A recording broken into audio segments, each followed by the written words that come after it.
I guess the main driver for my being here is to tell the story of us as Aboriginal people and our occupation and use of the natural environment. So for us to survive for over 25,000 years in this one area, we've had to been able to adapt to the changes in the environment and stuff like that as well. But we've also had to learn to live within that environment. So it's important that in the current day and age that we can impart some of that knowledge to park care and land care groups about those sort of ways of doing things. Because our mainstay in still being here is that we're custodians and carers of the country. Without country, we most definitely would not be here. And that's something that we all have to bear in mind, I guess, when we're looking at the place that we're living in. You've got to respect the land that you're on, and look after it while you're here. And primarily that's what we do. Because with our cultural beliefs, we come from the land, we're here for a short time to look after it, take care of it, and make sure it's still vibrant and a good living place. And that's what we need to continue doing. And then when we leave, we go back to the land. That's why when I do my welcomes to country, I call upon the spirit of the land. I call upon our ancestral spirits who are living within the land, and try to get that connection made between us as Aboriginal people and the land. And people need to try and understand that connection with country. It's not just a physical connection, but it's also a spiritual one. With the works that are happening throughout the land now, I do a lot of cultural heritage management works, and part of that is making sure that our sites and places of significance aren't damaged or destroyed. But sometimes we have to let some of those places be damaged and destroyed because we can't stand in the way of progress. But there's also a need to make that acknowledgement that it is a place that was significant to us. And everybody that works on land needs to understand that relationship from an Aboriginal point of view.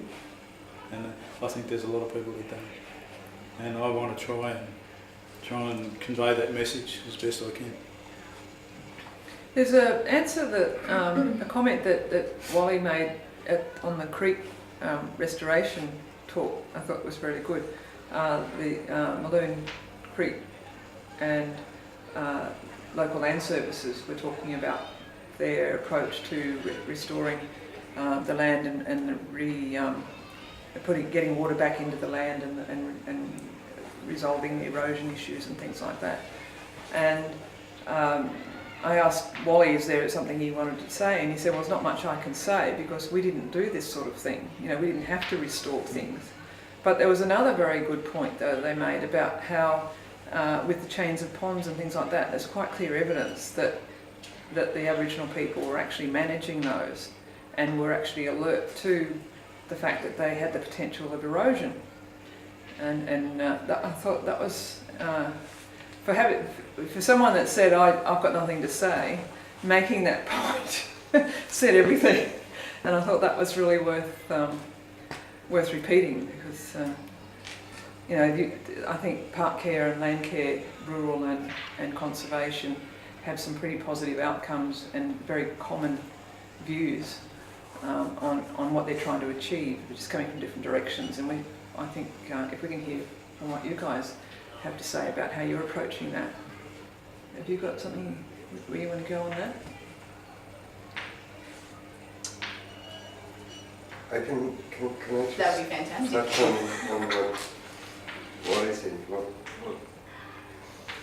what suddenly I realized is that I have a connection to land that is very different, but shares some of the spirituality. I'm a scientist. I'm interested in insect navigation. For me, Mount Majura is a rich intellectual and spiritual place because I see things there that as a profession I try to explain. And one thing where it really touches or where there is a real connection is I just got involved with a good friend of mine who's an Australian but lives in Sweden in trying to understand bogor moth migration. And in the course of, and I just started reading a review he has written about the cultural importance of bogor moths. And so we come here and go up mountains to see them, to find them. We are aware of their huge importance to the social fabric of Aboriginal life here, and we come to it with a curiosity and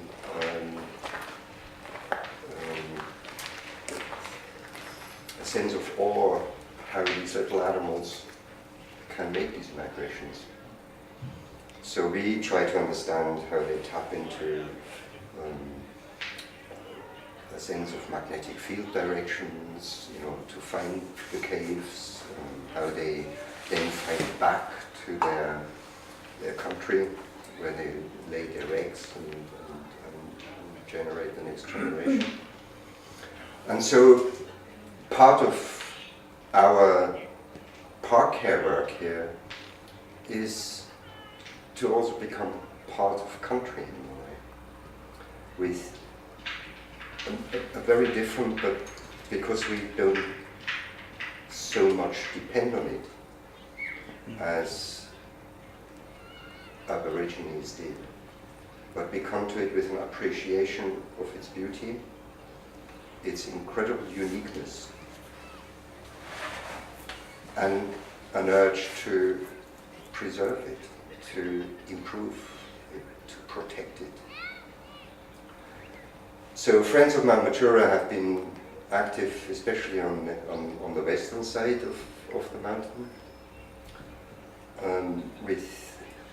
starting with big projects of rehabilitating old sheep camps, which is basically a job of weeding over a decade, and seeding and planting.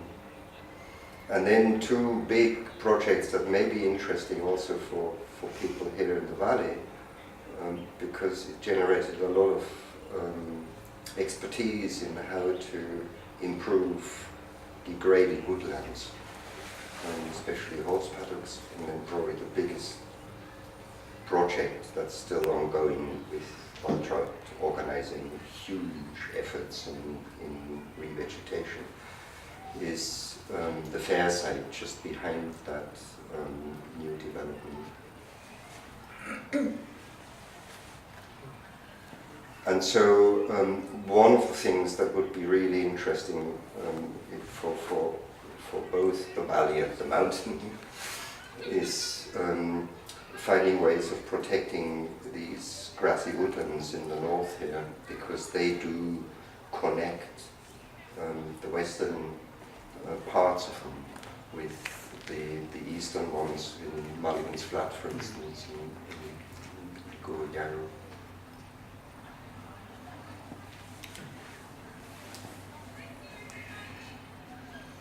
I think that connection, so we've got the indigenous connection to the land, and then we've got the park care and conservation volunteers connection to the land, which happens throughout Canberra. This map behind us, all of those yellow dots are park care groups. There are 27 of them in the ACT, and this just means that people like Jochen and Waltraud, the ACT community, they can jump over the back fence and they can wander straight into the Canberra Nature Park. Most people are within walking distance. and they can just head in there and form this connection. And it can be on whatever level they like it to be. It can be on a deep spiritual level, or it can be on an intellectual level, or it can be on a recreational level. And then you jump over the hill and you're here in the valley, and we're in a production level. So we go straight into the agricultural area, and we've got Dino here as well, who's got another connection to the land. Again, and it's a really interesting connection because Dino, he lives on the land here. Yeah, well, it's very nice. There's two connections for me. There's literally a family lifestyle. Bringing up 3 children on the land. It's great to bring it back to nature and back to generations of how it was all brought up. And then there's the the production of the land, which is the farming over restaurants. And be able to talk to people and understand how a vegetable grows and how you nurture it and how an animal is grown, how you can eat it, and the resemblance of both. So mixing a family environment with that, the production, the lifestyle, what we're living off, and nurturing that land and to look after it and reassess it, watching it through your children's eyes and talking it, and even through peers and through work and that sort of stuff. It's quite a nice to kind of basics and that. Living here as a lifestyle is magnificent. So you do a multi-crop? Yes, at the moment we're doing just a small amount of vegetables where we're sort of growing off, so it's paddy to play concept. We're naturally looking after the land for cattle, like natural, like our meat, as you saw today. A lot of it was being sold here, so what's coming off this grass is our own animals. And the other thing is, as you can see, with like from our heritage back, we used to make wine years and years ago. And we've sort of gone back to the basics of picking the grapes rather than buying the box where they spray the sulphur and all the other stuff on it. We've gone back to, back in now, it says those are squashing with our feet, but we've come a couple of steps. Which is actually really nice. Yeah, it is nice. So, the little things like, okay, I've got a farm here, I want to put a vineyard there so I can make it. And so at the moment we go to tomorrow and hand pick them with Dad, but to have that tradition brought back in and grandchildren come through, so we're actually planting a small vineyard. We're putting in the veggie patches that we're going in there, so having the ability to use that off the land is amazing. But that's how we're doing lifestyle. It's amazing when you see it through a restaurant. I've found a few restaurants in town, people all talk about it. So now they sort of say, well, no, that's what we're talking about. They want to come out and actually see it happen. So it's having the access to land in the city like this is amazing. It really is. You spoke previously about, when we spoke to you at the meeting recently, about how your girls have changed their ways of living. McDonald's isn't this far from where we lived in Monica, so from here it's not bad enough, joking. It's well, exactly, they're 3 teenage daughters growing up, and you could say in the city, to be able to sort of take them out there. When they're younger, it's hard for schools and travelling far. I mean, the luxury of the Majura Valley, we're right in the city, aren't we? But the girls have just adapted to it. Like it's great, not just because McDonald's is down the road, not Jack again, but because they get to appreciate, it's an appreciation of the farming land, as well as still being able to be teenagers and grow and go to school and duck in and out to them at university. So they'll be out all day, but when sometimes they come home, I'll see them out the back looking out and fun, a lot more relaxed. But yeah, lifestyle wise, hasn't affected them at all. Then again, Uber does get out here now, so you can get a taxi here. You couldn't do that on most properties. So. Do you think that ability to get the cattle and the meat that's grown here in the Majura Valley and get it straight into the Canberra restaurant market, do you think there's a role there in getting the connection to nature it's an ownership, with the consumers? Yeah, it's a huge connection. It's a huge ownership. It's almost like ours are cleaner here in Majura Valley. Ours are they're homegrown within our region. This is our home. This is our. And I can understand clearly what Molly's talking. Can you show which area? Oh, we're right next door. Just I'm going to read that map. I didn't pass at school. But it is like literally that next area. That's what? That's the pine plantation. Pine plantation. I know we're down. That's what's Majura Road. We're coming up here. Yeah. Okay, right here. Okay. Right here. Yep, the road's where is there? Where here? Oh, so you need to watch yourself when these guys are shooting. Yes. I'm all right because I'm short. I don't know. Face down. Straight ahead. But yeah, I can understand the ownership of the land and the feeling of it and the closeness. I mean, look, farming really is. It's freedom. It's beautiful. It really is nice. You'd want it everywhere. You can't understand. But anyway, I suppose where else in the world could you be so close to the land as you are to the city? So you really are mixing two worlds. Yeah. So I feel like I've got the best of both worlds. For me personally, living here, it's like, well, I'm in the city and I'm on the land, and I get to appreciate both. And my children get to see 2 complete different aspects of life. You can clearly see it's happening. I'd love to see my grandchildren grow up and understand it. Yeah, more and now. eventually it will come back to it. I remember I hated being a farmhand for my parents' garden baking patch. And now I'm Waltra's farmhand and I really Yeah, enjoy it. it does happen. It happens very, very quick. When you're not. I think there's this love of the valley, and it comes from Wally aspect and from over the hill with the ridge line, and then from Valley itself. And today we've had about 10,000 odd people come through, and I think they're all pretty envious of this connection Yeah, living in land, it's that amazing. this circle's got with the valley. So it's an interesting one to look at. That's also a really important part of park care. That people walk out of their suburbs and take ownership of something that is dear to their heart, and it's actually it's also very healthy. Yeah, you feel obligated to not waste it. It's unique. It's not just a farm at the back of the things, and it's land. It's gorgeous land right in the city. Same with the reserve system as well. People might initially move into park care for social reasons or for other reasons, and then after they learn from the experienced park carers, and those have been around for the 27 years that it's been running, then they start to develop that stronger connection. They start to really genuinely care about it and put in the hours and the time and communicate that message, which is what people are doing today. So Walter, I believe you put in an incredible number of hours. Alison was telling me some. This is The bar chart. This is the 15-16 volunteering hours reported. Wow. And the big tall one is the Friends of Mount Majura. Mostly Walter. Mostly Walter and Jochen here. So, that's 4,500 hours of volunteering over a 12-month period, which That's is great. absolutely That's really great. incredible. And Why if did you do it, Walter? Yeah, why is the question. Why or Yeah. what? No, why? Why? I'm We not know sure why. we know the what's really easy. No, we can show you the what with a What graph. is what? Yeah, that'd be nice. So the what this is what they're doing. The bulk of it is weeding and revegetation work. There's a bit of admin with getting the numbers into me, obviously, and doing all the paperwork. But there's also a lot of flora and fauna surveys in there as well. It's almost a must. It's almost a normal. It's not even a. It's like it needs to be done. It's just normal. It's like Just has to but yeah, it has to be done. It's like But the thing is, if it wasn't for people like Walter Yeah, and that's Jochen right. doing all of this work, Parks and Conservation doesn't have the manpower to do it. Or to do it in the same way. Yeah. To do it in the really natural way that you've done it, is to get in there and hand weed sites. It's not only natural.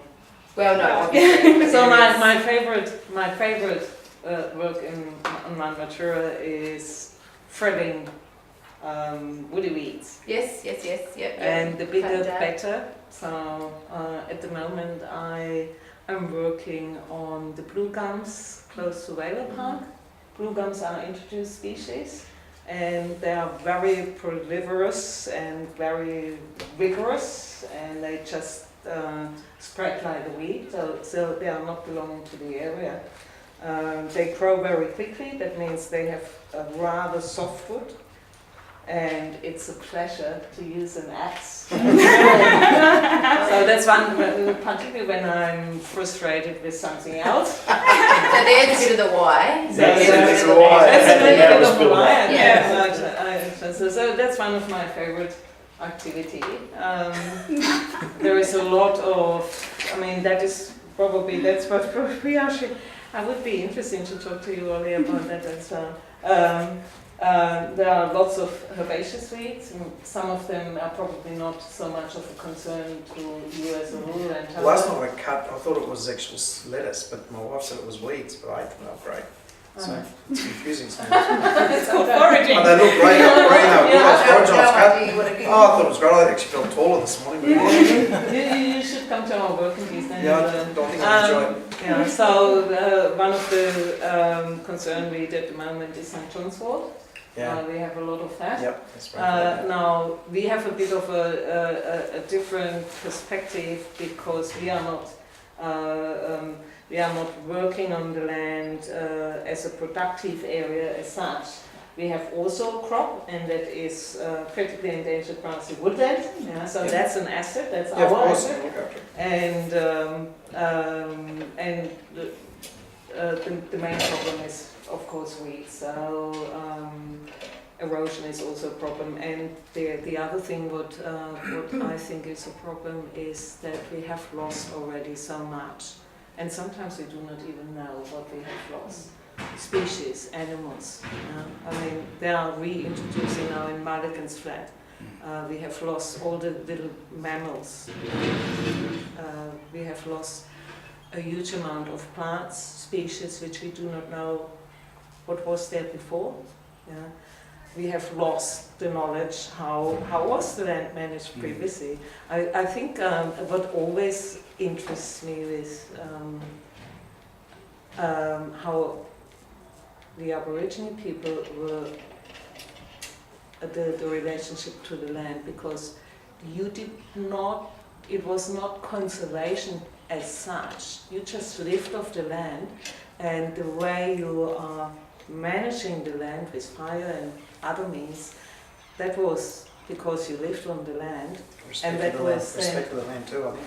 And Well, that was that's then, what it is, that it's was then respect for the land. creating what was there when the white settlers came first. Yeah. So I think it is a different approach. It's a different approach because we are going to the land to protect what's still there, probably sometimes even reintroduce, but we do it not because we have to live off the land, or like you or Aboriginal people lived off the land.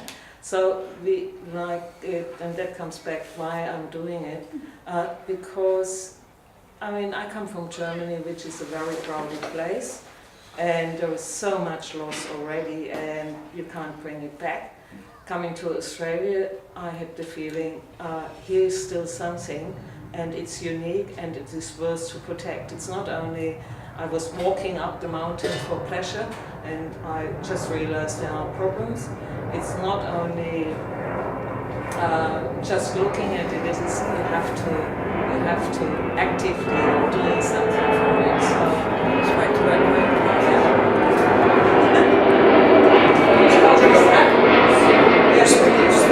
I get used to it.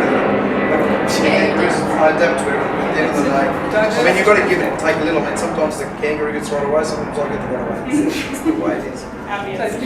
Continue there. Well, sure, that's- yeah, so I think I like to be there and do this kind of work because I think it is worth to protect.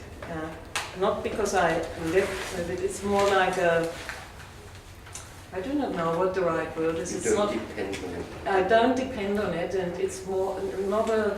It's more like I would like to. I would like that those animals and species and landscape which are still there, which I still can see, that they will be there for other generations, and probably in a better stage. And that is what drives me. It's a bit of a maybe a moral ethic, because I know how quickly things can get lost, neglected, and then they are lost, they're gone. And so I chose to live here in Australia, and this is my place, and therefore it's looking after it. Yeah, that's We met great. a lady today on our property. She was 94 years old.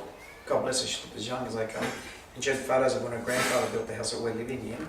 And now the properties and the stories she had, and actually she's got all the photos there. She took them. She's going to come for coffee next week. I'm telling you, she ran faster than me. She was gold. But to just listen to what her grandfather had done, this lady's 94. So, and she talked around our property like it was yesterday. And I was excited to hear her like, tell me about that. Why did you do this? Like when we lifted up a couple of boards in our home, it wasn't timber, it was logs that were cut. And I mean, that's the home we're living in now, which is beautiful, and love it. And she was so curious about how we'd done what we did with it. You know, I mean, she was so excited about what this generation's doing, and I'm saying, no, what did you do?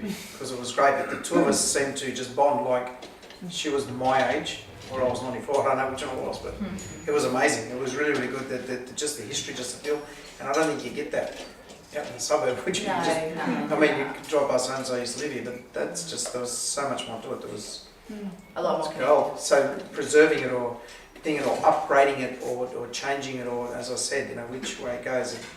You learn to, I think, develop a respect for, or will I do that, or won't I do that, or I need to do that, or I don't need to do that. And that's something that I'm learning deeply, not just taking it for granted. Not like I've known it, it's like I need to understand, I want to, moving at it. It's crazy. I think it's really good though preserving that history, or not even preserving, knowing that the change is inevitable and change will happen. So this is the the historical context of the valley, and then we've also got the conservation side of things. We know that change is going to happen for whatever reason, be it development or be it the climatic conditions or whatever. The change is going to happen. Let's hope no development through here. No development through here would be great. But I think the fact that we've got people that care enough to manage the environment throughout that change, I think we're really fortunate. I think when we look at people like our park carers that do, they really just take on that ownership of these reserves. There's a lot of people in Canberra that benefit from that without even knowing. They will never know that they benefit from these hours of volunteering. And that's, in a sense, that's okay, so long as there are enough people that do know and do understand it and appreciate it. You are preserving something now, there is something here, it's not nothing. And you're preserving the history. You're preserving the history of this. Just can't turn it back on. There's something really that struck me just now between what Dina said and what Wally said. Long memories become rarer and rarer. And one thing that is really sad is that if something gets lost within a generation, the next one will not know what we've been missing.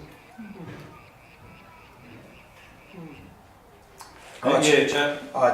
That doesn't, like somebody said to me today about how there was a story he heard, and it's been told over generations, and that story has never changed. From it, that's what he was asking. How did it stay so accurate? And it's because as elders we tell the same story. It's the truth. So we don't actually make up stuff as we go. We're telling it as it was told. So it stays the same. The story's the same. And there's a lesson that is learnt from those stories, which is why we don't ever change them. This was behind the story. Yeah. So like you've just said about the conservation values and the historic values, but there's also the cultural values in there as well. And that's something I'm working on with Karen, with the Pathways project, because we're working over at what is it? Yarra Lumley, Stilton Ridge over that way, and there's a project we're working on there that the local residents, they're land care people and friends of grasslands and people like that are looking after the place, but they had no idea about the cultural story there. And it's a really rich place because it's got a women's business side, just like your place has got. It's got stone arrangements, it's got scarred trees, it's got post-contact sites, which are really rare. And all those elements, and the people that are working there had no idea what was there. So, and now that they're really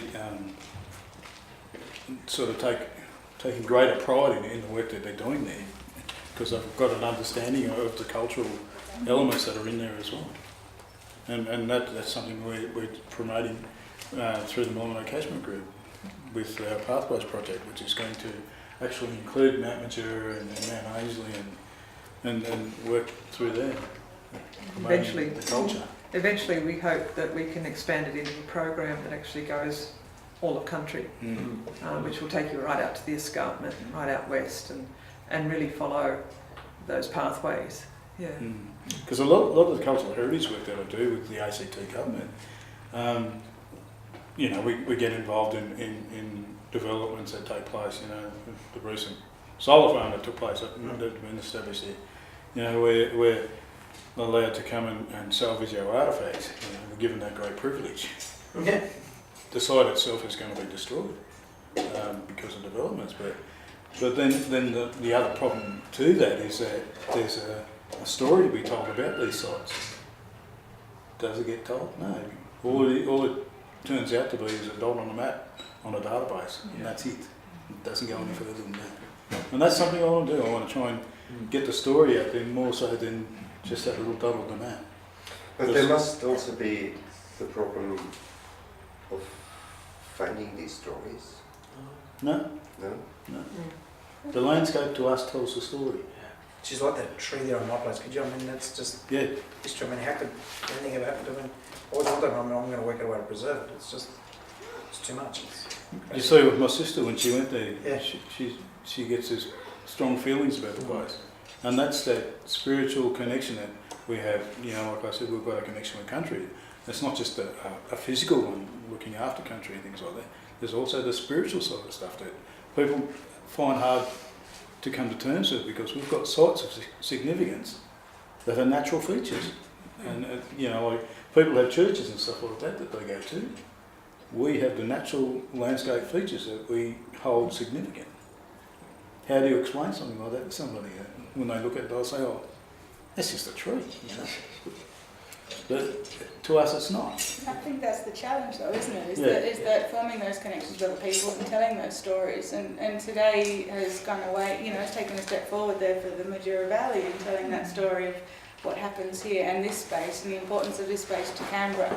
As you know, again, both the cultural space with the cultural aspects here as well, and we've got the conservation aspects on the ridge, but also the fact that this is a really vibrant agricultural community within Stones Throw. So the amount of community that come out that actually believe in it, part of it, and if you hear them talk, they all appreciate it. You know, conservation, the park, the whole lot. It's history. There's every bit that we're standing up for. That I think they all appreciate it. You can just see it. They just were excited. They were here for that reason. They were interested. And when you're interested, it's worth it, isn't it? You know?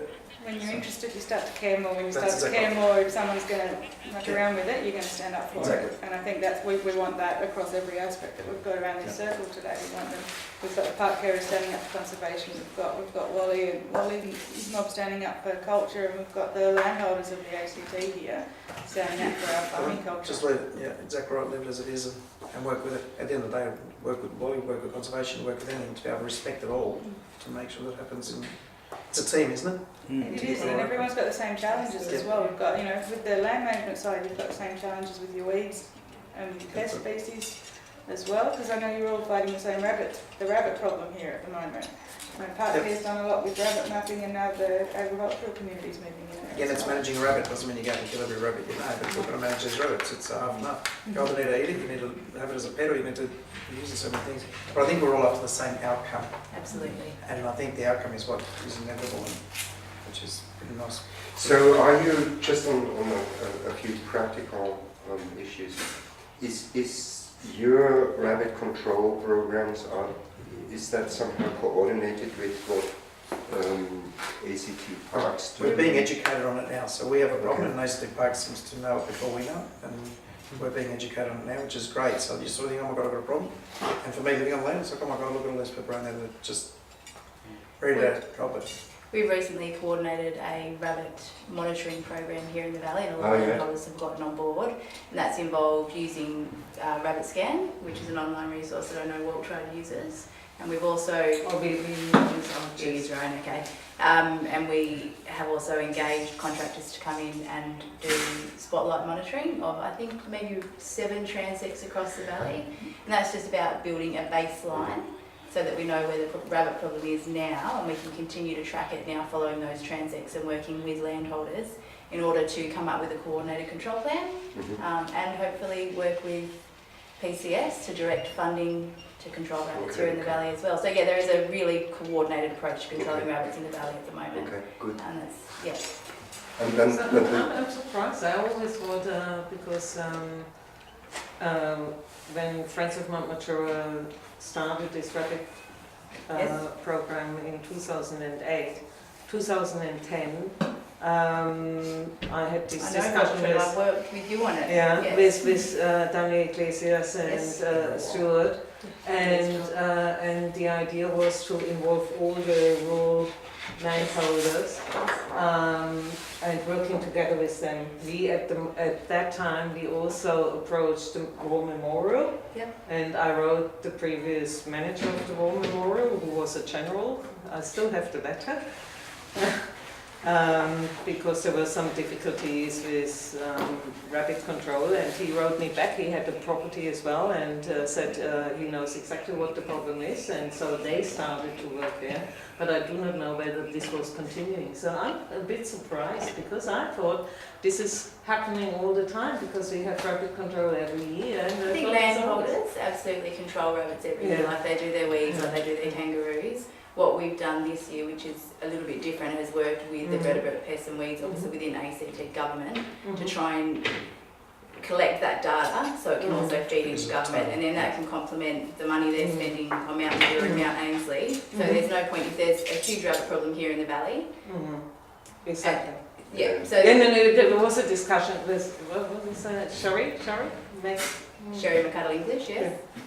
Because she always said, we are controlling our rabbits, and the rabbits are always coming back from the nature reserve. And I said, we have started rabbit control in 2008, and we have just the opposite.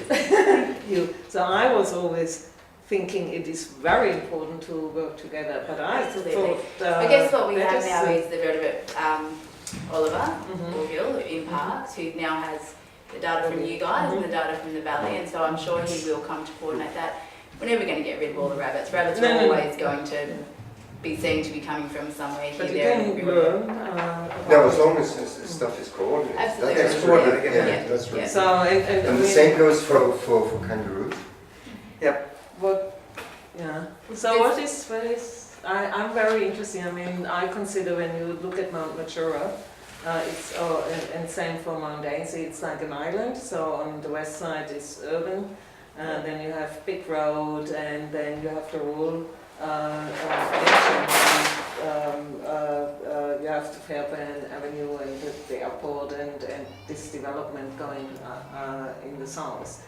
So when you have the island and they have to manage these islands, it's different as if you have a continuing land where kangaroos, for example, can move. So in Mount Majura, I consider that we have a big problem with kangaroo. I'm not sure how How big are they? Huh? How big are they? You mean how big the males or how big the... I mean, we have, for example... No, how tall are they? Tall the kangaroo. Yeah, they're big. Some of the males are big. I'm joking. Especially the one that comes into our park. It's that it has a serious background, because what is this guy, the guy who was managing the winery? I suppose the reality. Frank once invited friends of Mount Majura, volunteers, to help him to shoo out all the kangaroos from the winery into the nature reserve. And I said, it's too dangerous. No, but I said, no, we don't want them. So who's looking after the poor kangaroos? Everyone's kicking them out. They've got no home. Oh, they're pretty Yeah, independent. They'll look after themselves. Yeah, they're doing all right. Yeah.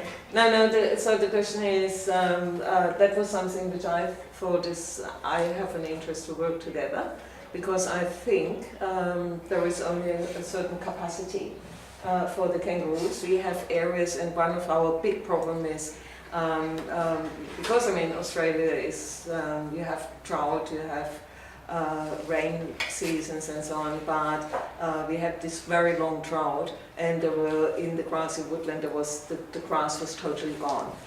The land was totally flocked. There was nothing left, and the kangaroos then went into urban areas on ovals and eating the grass there. So they look after themselves in a way, but the Mount Majura was flocked. We are losing. So in the 15 years I do Friends of Mount Majura, I just see that although we put in so many hours of work, we are going backwards. We are losing more and more. And the main reason is because it's an island and because it's overgrazed by kangaroos and other herbivores. So, I suppose the reality in this valley is that not only are people managing their stock numbers for grazing, but they're also experiencing that same overgrazing pressure. So I would be quite comfortable in saying landholders in this valley would be managing their kangaroo numbers because they cannot afford to be feeding kangaroos and stock. So it's those types of issues are priorities for landholders. So it's not only managing the land, but you have to manage your stock and your stock numbers. You have to manage in accordance with markets, and so there's a lot going on. But I would be quite comfortable saying landholders in this valley would be managing their kangaroos very closely. You know, why can't kangaroos be harvested in Majura Valley? Harvested as in? I think there's some legal issues around harvesting kangaroos at the moment, but I do know it has been submitted by community on a number of occasions for consideration. And I think at the moment there's just some legal issues around it. I don't know what they are. I don't know the intricacies of it you at have all. to, it's not legal at the moment. Yeah. In the ACT? In the But I mean, yeah, absolutely. There's a protein source that's Sure. adapted to the environment. Yeah, like I mean, Most sustainable. yeah, correct. Yeah, so. But hard to hurt. Hard to I- master. Yeah. I don't know. I You don't guys know did whether pretty they good. Well, I mean, you know, there's some The kangaroo margins, fences the margins around. there with the zero outlay, the zero Yeah, outlay. yeah. That'd be great. Well, you start fertilising for your kangaroo herd. Yeah, I was about to say, cattle be our business, but anyway. So Mark, Yeah. can we have some insights from you? You've been sitting there quietly mulling this I was going to over. say, how'd you get out of this, Mark? I like listening to what people are saying, because what you're describing is a whole load of different but complementary relationships to the landscape.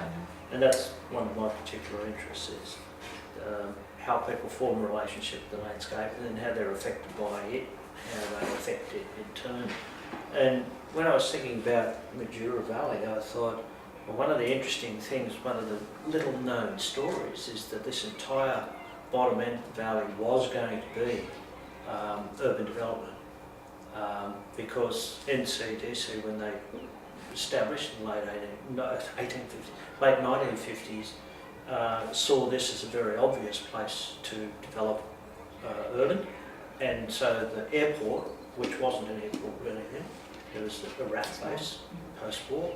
They said, oh, that's right, we'll move you up to this funny little place up north called Morgan's Flat, and that's where the airport could be, up in the north of the city, and then we'll have all of this area down here in close, and we can build the modern city down here. And but the RAF said, no, actually we quite like it here. So you can thank the RAF. Well, that sounds sweet. You can thank the RAF for the fact that you don't have urban development right through up to your place. I'm a pilot site route. Yeah. Certainly before there's some pictures up there on the wall of Dutch That's the jardineers Dutch- that were Dutch- stationed at their Dutch squadron, yeah. Yeah. And they used to use the trees on the Yep. slopes on the other side of the road there to hide the planes. Yep. Yeah. They used to Wheel them wheel up in- them off yeah. the tarmac and Yeah. hide them in the tree, in the hangars. Yeah, And there's still some protective, yeah, bomb dump things Yeah. over there too. I think what they call them anyway. Munition dumps or something. Yeah. But one of the things is really funny because I mean Majura Valley is one of the best soils in the area. It's there are some deep soils. I mean probably a bit further north, and there is now the airport. There is Costco and IKEA, and so we are destroying really a potential productive area. Yeah. Or a productive area. I mean, these are all these alluvial soils and deep. And usually, I mean, you go on Mount Majura. Got something like 18 metres Yeah, of sediment yeah, in the bottom of this valley. absolutely fantastic. It used to soil. be up there, and now it's down. And so that Anyway, means that is a It's big also box. limestone. There's limestone lenses, but you get those up on the slopes. Yeah. But down in here, it's all filled. Yeah. And when you look at the catchment it's got, you go, where did it all come from? Yeah. It relates to a climate we don't have now, where basically everything got stripped off the surrounding hills and dumped in the valley. Which means that all the watercourses used to just kind of meander and wander all over it, and little ponds and puddles and soaks and things like that. It was a big valley bottom wetland essentially, until it got turned into a gully and so on. So I think it's really important to kind of know where your landscapes come from, and so I think understanding that ancient landscape that Aboriginal people first walked through 20,000+ years ago and made really good use of and managed, the natural grassland that this was at the bottom, and the thin woodlands, and then the forest bits above. To understand that, and to understand how poorly understood it was.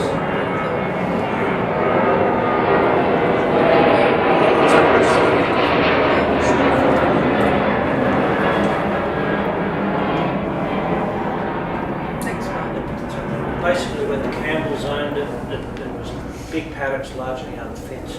You get to the 1860s and they break a lot of areas up, close to settlement, lots of smaller paddocks, which you'll see on that parish Gallagher map, that shows it exactly. Big old Campbell blocks, huge blocks, and then lots of little ones dotted through. And Sally was just commenting on the view show. Very interesting. Well, shows it. We're on a farm. That's right. It's always nice to have Should pan the camera. an appreciative audience. But that closer It's settlement, even looking at us like, that closer settlement did quite a lot of damage to a lot of these areas. And people were trying to make a living off blocks that were too small, and they were required to develop, they were required to clear, they were required to do all sorts of things to it, which nowadays you'd say would be unwise. And so to understand that, and then we had soldier settlement through here as well. That one there's from the soldier settlement, the Harmons, yeah. Soldier settlement right through here, and that again was generally, ACT was a bit better because our soldier settlers generally were on larger blocks of land elsewhere anyway, but they were given little blocks of land as adjuncts to that. But that again had an impact here, because people, if you think about the era in which they're trying to do this, they moved, just got them started and they're in the Depression, and it was all very desperate. And so a lot of desperate land management's gone on here, but it all would have gone under urban development if the RAF hadn't refused to move to it, which is great. there you go. So, but then the other thing to think about is that in the NCDC days, rural land was just land waiting to have a good use found for it. It was not considered to be a legitimate land use. It was considered to be something waiting for something to happen. And so it was all a land bank, and it was all, oh yes, we'll keep that rural land because it's a foreground to something else, or it's a background to something else. And you couldn't run a decent agricultural activity in the ACT while that was the thinking. It was always temporary. Well, it's still like now at the moment, so we can't finance against our properties. We've done nothing else.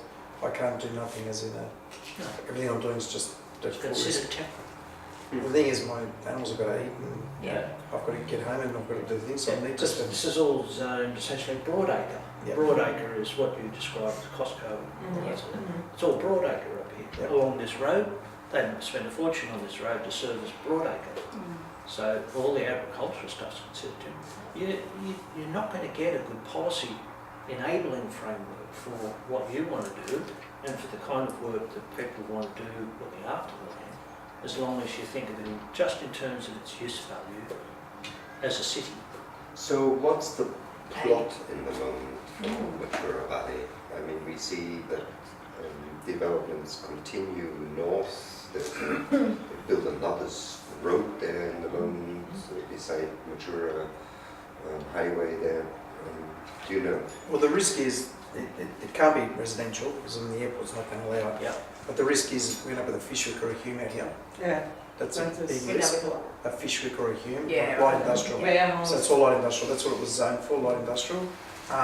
Naturally, our attitude is you've got the Margaret River, you've got the Hunter Valley, you've got the Barossa Valley, one up the Majura Valley. I mean, it's got history. It's got it's here. It's Canberra. It's the bush capital of Australia. And this is 15 minutes from Parliament House. And Like that's it's here on their That's all it is. doorstep. It's here on their doorstep. That, Yeah. I mean, where else in Canberra are you going to get this? I mean, there's just way too much. So the plot is we don't either have that or you have this. I'll choose this. But do you know what's happening at the moment down there? No, not as at the moment. It's all still in air. The zoning, the original planning was that this was being earmarked. Broadacre. That's right. I think You we might have- what? Broadacre. It's which is- broadacre. When you have It's look at the way broadacre, it's but run- broadacre is very broad. Oh, you could deliberately. it could be anything, but when you have a look at the way it's run at the moment, and you've got these farms so close to Canberra, today we've seen the community come out here and just fully embrace this. It's a different relationship. And you get the feeling that the community supports this being the Canberra farm.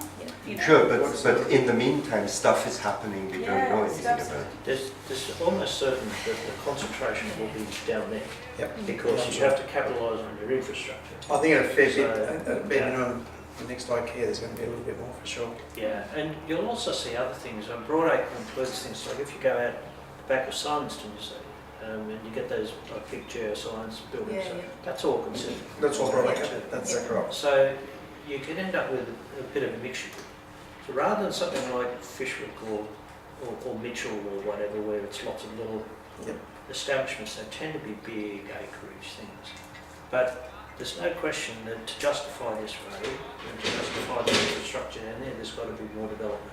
I suspect That's it'll not be what we down want there. here. Partly because the good access to the highway is there. Yeah. And so that's got to be capitalised on. But I think what you've reflected on is there's a different relationship building now. People are becoming aware of this place. This used to be just a place you drove down. Oh, you didn't even really drive out the back. Now you're going to go and go. This was just a place you drove down. Now I sense a big difference. I've lived here 36 years. I sense quite a big difference in the relationship people have with this valley now. And I'm really interested to see that. And I think the sort of work that you do, the promotion that you do, just opening people's eyes to what's here. And there's nothing quite like this anywhere else in the territory. No, nothing like it. Especially that view. It's lovely, isn't it? It's an astonishing thing. It's amazing.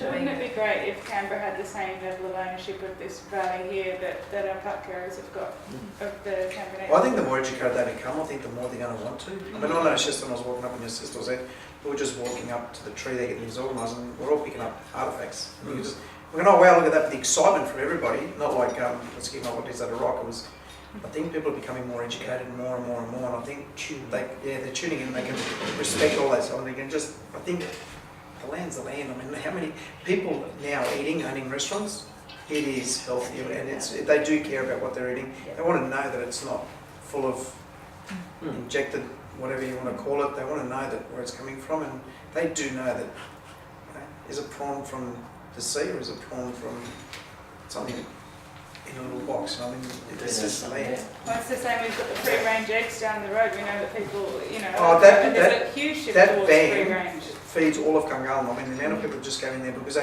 can see those chickens running. That's the only thing it has. Chickens are running out in the fields, and as much as you're buying free-range eggs from the shop, there's nothing like buying it out of that caravan. You know that where they're coming from, and the majority wants that. Everybody. And it's the same It's with so that strong. connection with the protein sources. So with the beef, if you're at a fine dining restaurant in Canberra and you see that it's Majura Valley beef, Well, then they're saying exactly what it is. yeah, and you know where it's come from. Yeah. You know that it's clean. You know that it hasn't travelled far. So you've got low food miles as well. So you can just see, you know what you're eating. But Yeah. we've never mentioned truffles. Hey? Yeah, truffles, wine, and today they had the. Well, actually, those truffles, what they're growing up in Majura Valley, not just big them, but it's probably the quality that's coming out of it. They're amazing truffles we've actually used in our restaurants. They're good truffles. I mean, and what that is apparently the limestone that comes down near that land at the bottom. Sherry planted them in the worst area you could plant, but they grew really well. There are good truffles. It's great. And the wine's good wine. A beautiful area that lots of people. Oh, it's got so much. We've got history. We've got everything that you can. There's culture. There's location. There's it. I was thinking, because I think I stand outside the front of the garage there and I just look out there and my heart melts, because it's such a readable landscape. And what a day for a day. You can't say there wasn't someone watching over us. Yeah. What you a don't- day for a minute. Even if you don't know, you can see it's trying to tell you something, Yeah. and you can follow it down there, and you follow there. So you've got an Aboriginal story, and you've got a rural story, and you can tell there's something going up on that hill. It's got an energy there, because because people are engaged with it and they work with it. And I've often wondered with Aboriginal culture and with a little bit of archaeology that I've done over time is you know, what came first? Was it the energy in the ground, or was it that someone was active on it? Because you can come, you know, something that happened thousands of years ago, and you can come along today and you can still sense it. And I think that's that connection. It doesn't matter what came first, it's there. Yeah, it doesn't. They've co-evolved essentially. You know, it's the landscape and the people have co-evolved. And so I don't think it matters. No, It just is. It just is, and it makes you feel good. Situation Yeah. though now. Look at this. We've got the land is amazing, but the people are amazing too. And you put it all together. But even for volunteers or even for industry, whatever, it's in your back doorstep. It's not as if you're packing the car and driving away to go up to the rainforest that's kilometres away. It's your backyard you're conserving. It's not. And you can have Costco and IKEA everywhere, so I mean that would be so sad if the place would be looking like everywhere else. Yeah. Yeah. So just imagine this is creeping up. It's unique. And you're throwing away. That's a big. Okay, so what to do? I think Has today to is be- part I think of the today's fight. next. I think today's a start. This is real. Part of the This fight. is. Were there any police today? Yes, there was. Yeah, big And I gentleman believe was the here. minister was Yeah. walking around with a Yes. smile on his face. Yes. I mean, and he was taking photos, So and he he was just. here for most of the And morning. he believes in it. He believes in the land. He believes in. It's normal. It's not a. Mm. It's not even a job. Yeah, Sherry wouldn't do this without No. having police here. Yeah, no. No way. I mean, She's too smart today for that. again, it's just getting this feeling that this is a special place and sharing it with 10,000 people. And it Yeah, I grows, think and it if you grows, don't believe it, yeah. come and see it. If you don't believe it, come and see it. Yeah. Come and see it. Listen to the story. Mhm. Come and see it, and then they believe it's like you said. You can't lie about something like that. It's No, it's there. It's a story that's Palpable. Today's But it's telling one, the story. it's one step, and yeah. one step we hope. I think too, you talk about this as a landscape, it's just calling out to be read, it is very readable. I think we do have to collect stories, we have to share the stories, as you say. We've got to keep those stories true, so they're not just someone's flight fancy. And that, so that when people come later, they're actually getting these layers of meaning that are imbued in this landscape. And that builds a respect for it, for all it's been, and a sense of what's important to keep. Because if you don't understand it, you're not going to fight to keep it. It's just a matter. So I think that's a really important aspect of it too. And days like this really important. They tune people in, and then there's a job of getting the stories right and accessible. I had a friend that when we purchased this probably years back, so why would you go there with all that risk when you can go buy a farm anyway? And today sort of said, this isn't just a farm, is it? It's a It's community. not just as It's a well. community, it's Yeah. just, this is not just a farm. I mean, it's way more than a farm. Yeah. More than a farm off, which you've got other farm properties, it's not, it's, And this is, Place, it's a You can say the same about why did average people come here 20,000 years ago? It was 9 degrees cooler than it is now. Why would anybody want to live here? All this sort of thing. Still had ice caps up there, and it was a foul place to live. No, it's country. It's a special place. Yeah, it's a special place for everyone. You can feel it in the room here today. Everyone really loves it here. Everyone feels that there's something really special about this valley for whatever reason. We all feel that special place here. And today we got to share that with a whole lot of other people. So hopefully any future threats to the valley, we've got a bigger army of people We that are looked getting at it a there. little differently. Yeah. we got a lot of surveys out there. I had 3 of my daughters running around doing the surveys, and they were coming back. My oldest daughter, she's doing a PhD at the moment. She's telling me, she's going, Dad, I'm getting so much out of just the people's faces and talking what they're saying on these surveys more than Awesome. from that. Yeah, so my girls were pleasantly surprised about how many other people. She was there. They all want to fill it out. They wanted. It wasn't like a survey yes and yes. No, it was about. And they all really engaged. They were so engaging. She was on at uni and falling asleep. She was either engaged in that survey. It meant something. I was watching too the different presenters. I mean, I didn't have a problem getting anyone to put their hand up to come, but I was walking down and so that we had some really lovely comments like today. It's just far exceeded my expectation of the feed, you know, of how there was an exchange in the room.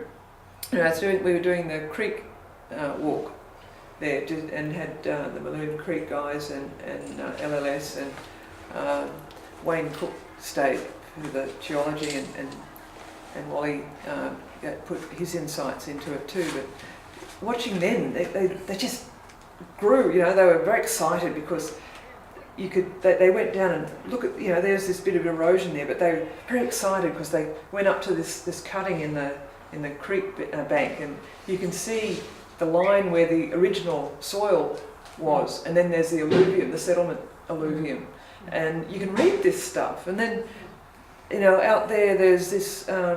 Paul was saying, you know, Paul wants to try and rehabilitate the wetlands that's through there because their geology. It encourages water to pool in a certain part of the valley. He recognises that for his grasses. Wally recognised that for the past ways of knowing that there would be grass here for the kangaroos. I get excited because there's these people trying to restore that, and knowing getting the energy and the sense of all of those past things that evolved, and it's still a little bit still there. If we can just catch it and enhance it and bring it back. Can be cool. Yeah. It can be cool. You can't turn the Queanbeyan River back to what it was. You can't turn the Long Way back to what it was. You can turn these smaller ones back to what they were. Yeah, and you're not trying to go backwards. No, just bring it there. It's being smothered. Functionality. Yeah. It's the role they play in the landscape. Yeah. You're allowing them to play that role, which is what Aboriginal people are able to work with. Yeah. But they get out of balance for a while. You can bring them back, just that little bit back to the role they should be playing in this landscape, in the valley bottom. Yeah. What they should be doing for the water here, Yeah. and holding it long enough. So And often it's just because it's dormant. This seed's dormant, and you get to just change the levels of what's going on, and the seeds suddenly come up. And it could be fire, like we talked about this morning. good mixture. It could be water, it could be soil. There's all sorts of reasons, but it's just sitting there dormant, waiting to just be brought The on. cultural burning that they've started doing down in Jerrabomba wetlands, they're surprised at what gets generated, depending on different times when you do it, and different conditions you do it in. We're still learning so much, relearning a lot of what Aboriginal people knew about when to do what and how. And the result that it gets, and it's changing habitat. It's getting rid of a lot of the things that are problematic and bringing back things people thought were lost. So that could be done here too. It's not that far away. And then there's planting the things that have been lost, and you're trying to regenerate them again. So there's a whole bunch of things there. A lot of things going on. It's what's on the roads. It's one thing about people valuing places like this is you need to give the land time. And we live in an extremely short attention span world, and a lot of people in Canada live in a very short attention time world. The rings don't have a time. So it may be, you're right, one thing is to, if you find ways of bringing them here, to give it time to see things, how the light changes. This is for the first time, and we've been here to fight against the dragway, and I haven't really taken this view in. It's incredible. It reminds me of home, Bavaria, with the Alps in the background. And when I come back there, then I feel home. Those mountains are the backdrop to Canberra, and I think it would be hard for us to find any Canberra that doesn't connect with those mountains. Like that. I think really does. I'm just working at UC Hospital. I'm working at UC Hospital, and they've drawn it in the shape of the mountains. The whole hospital. The new ones, all the Ringville Mountains. I mean, that is Canberra. It's unique. It is, and I So think. reiterate what you said. I think you'd be very hard pressed to find a Canberran that wouldn't connect with those mountains. It is the backdrop to Canberra. I grew up in Canberra, I grew up camping in those mountains, I grew up being dragged bushwalking in those mountains. All my friends, the same thing. I think we live in a community that is really aware and really connected, and I wouldn't want to underestimate that or underestimate that community. So I mean, that is the backdrop to Canberra. That is Canberra to me, those mountains. Yeah. And I imagine that is for a lot of the population too. Yeah. And they tell a story for you too, don't they? Hmm? They tell a story for you too, part of the story. Yeah, You told that today, didn't you? They're special for sure. Yeah. 100%, and to each person special in their own way, because everyone has their connection or their story with those mountains for sure. Yeah. Yeah. I want to come back to talk about the valley bottoms as well. Sorry. It's a real Canberra thing to talk about the uplands and then to build cities in the valleys. But to actually get that environmental gradient through it is just, it's a rare thing. We can still do it here. And to think this valley connects two things that people consider to be treasures and that are getting a lot of attention. At the bottom end you've got the floodplain, you've got Yarrawonga wetlands. At the top end you've got the Gurroo and Mullins Flat up here. And this is the valley that connects them. And the uplands kind of go both sides of the valley. And it just strikes me that that's kind of linkage that we can capitalise on. Majura To Valley. say this matters, this matters, this valley matters, not just the hills. Yes, they matter. You don't have a valley without hills, you don't have hills without a valley. First place you come through is you come through Canberra, through the Majura Valley. Well, it was the traditional way of getting in here. Yeah. Do you know how much of the native grassland is still left here? In No, I don't Majura know. Valley? I mean, that was It'd one be of the very major. interesting to know. Yeah, it was one of the major areas. Yeah, it but, was. Yeah. I mean, from the airport had one of the best, and Yes. when they were extending the airport after it was privatized, they were digging out a huge amount of Earless dragons and so on. Yeah. So Costco and IKEA and so on, that's all on temperate grass, and I do not know how much is that. It's, I think it's the light green ones here, and it's Yeah, but mainly in the eastern Oh, part. that's boxgum, Well, grassy it's woodland. grassy woodland. Yeah, no, the grassland is not Temperate grasslands you were talking about? temperate grassland. I don't know. I mean, there is one Cherubimbarra area and then Majura area. That were the two significant areas which had this. Some of it's remarkably resilient. Yeah. And But when I'm pressure afraid, comes off, I'm it comes afraid back. they sacrifice Majura Valley because the airport is so powerful, and I mean they are now planning for becoming this major International. Yeah. southeast freight hub for Southeast Australia, and they want to have the whole Majura Valley built up as their Light, house. Yeah, express, like Toll Express, that sort of thing. yeah. Light freight. Well, after days like today, the communities. Yeah, I think, yeah. Yeah. And that has swayed things in the past in Canberra. It's- I mean, one of the things is when we were talking with the commissioner, one that was Max Cooper at that time, and one thing what I was asking her is whether, I mean, the temperate grassland is critically endangered and there is very, very little left in the ACT and Australian-wide. So I thought, is that not a sort of a barrier for development? And she said she would hope so, but it seems that... Well, I think if we look at what happened in Gangala, the development of Gangala, and the strategic environmental assessment that was done there around grassy woodlands and native temperate grasslands and the species that inhabit that, there's a huge amount of that Gungahlin area that simply can't be built on, that was going to be built on. The whole of Kinley side was abolished as a suburb because it had to be protected for environmental offsets. Certainly some native grassland areas were built on, but some suburbs were halved in their size. But you could only build on half that area, and the native grasslands had to be protected. This can now be done, and it's just in the psyche of the planners that if you identify important native grasslands, what have you just don't build on them anymore, and you trade off elsewhere.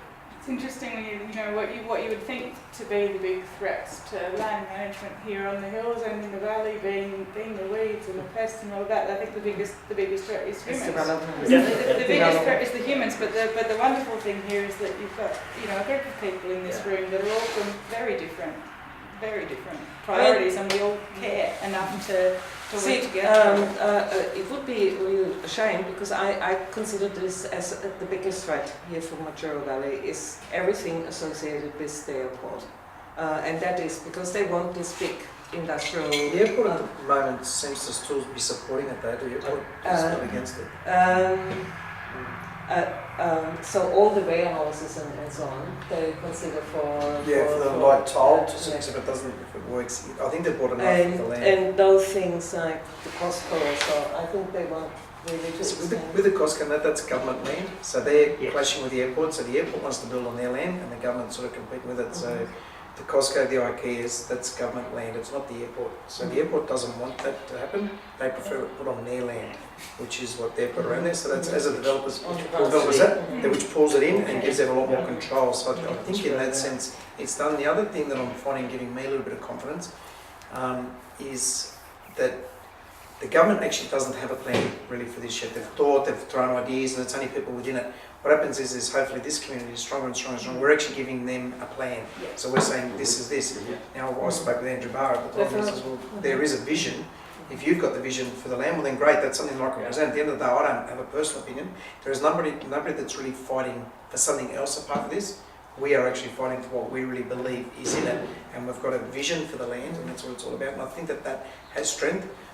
And I think with the airport, that is a fear for everybody in having the light and everything else industrial. But when you actually look at the philosophies behind the airport and the business behind it, they don't. This land is not going to give the airport any advantage.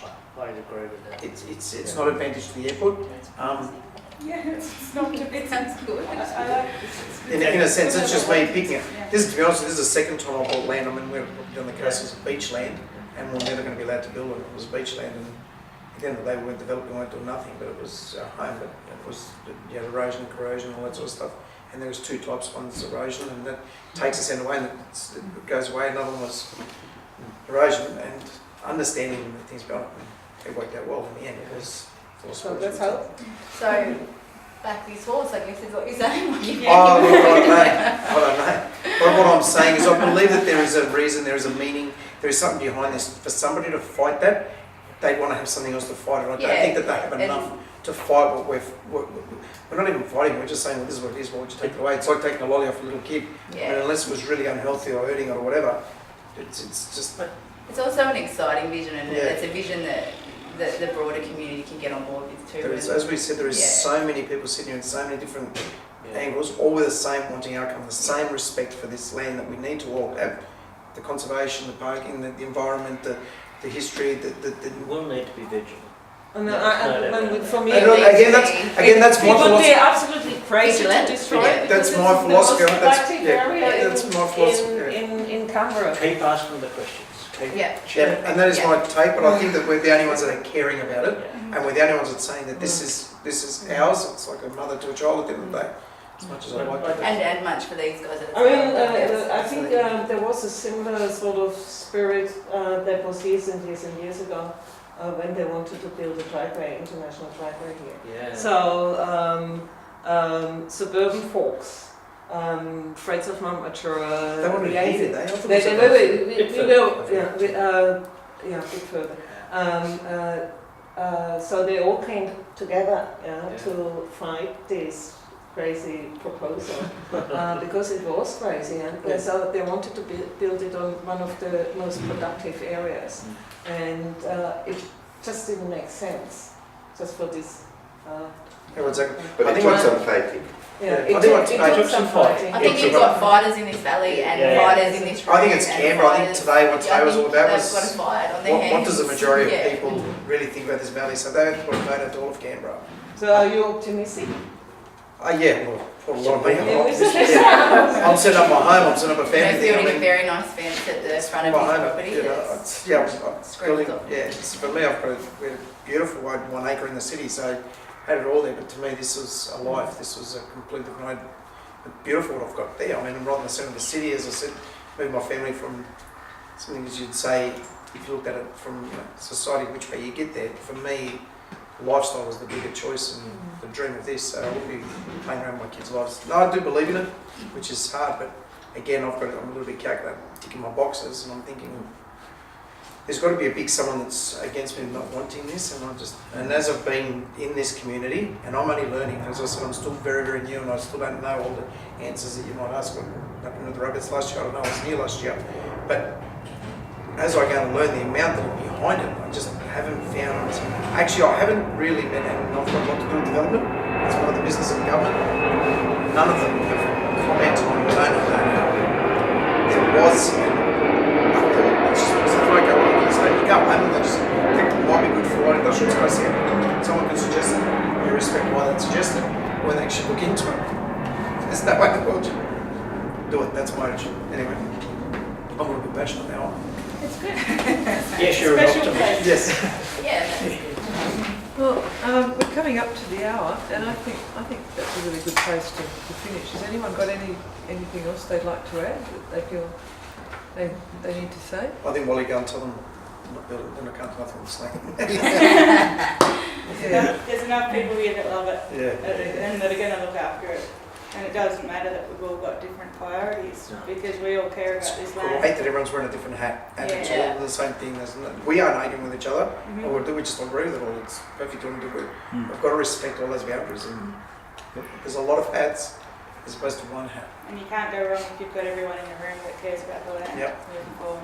No, I Exactly. think what's going for it this time, I mean, you can have every ethical and wonderful argument and scientifically valid argument sitting there on your side. This time, I think there's a viable business plan that includes all of those outlooks, and I think that's what could swing it for Yep. us.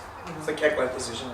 Yeah, because there's a business to be made out of every one of these aspects staying together and actually working together. Yeah. Which is pretty exciting. Karen, who is the contact for the land care group here? Sure. Shared Sure. research. Yeah. Does she still? I mean, I thought she sold the. Yeah, she's solid, but she's passionately still actively involved, and because she went through 299-year leases and negotiated with the government on her own property, she again believes in that, and talking about this, it's the vision of the town that needs to be, of the valley that needs to be sold as a community of everybody, rather than just me. I mean, I could go and put a 99-year lease application in my own property and sort of run it and do it, but it's not my farm that we're trying to preserve. We're trying to preserve the valley, and that's why we're fighting. That's we're the doing it business together. case. And that's the whole business case that Sherry was just focused on. What do you want to do? Would you, and every valley owner was, would you do it for your farm or would you do it for the valley? Everybody put their head up and said, no, let's do it for the valley. Because I wouldn't want to be in this farm, this property, if it wasn't the valley. If that makes sense to you, I'm not after just that land. It's the valley that matters, and it's the title. It's a system. Yeah, They're all jigsaw puzzle pieces Yeah. in a system, and that complementing one another just makes it all the more interesting and the more rewarding. And Sherry's a great example that even if you pull yourself out of the valley, you can't break that connection. No. That connection's stronger than where you live and where you farm. You can't. It's like Wally's connection. You know, you can't break it even if you move away. So I think this is a special place. Yeah.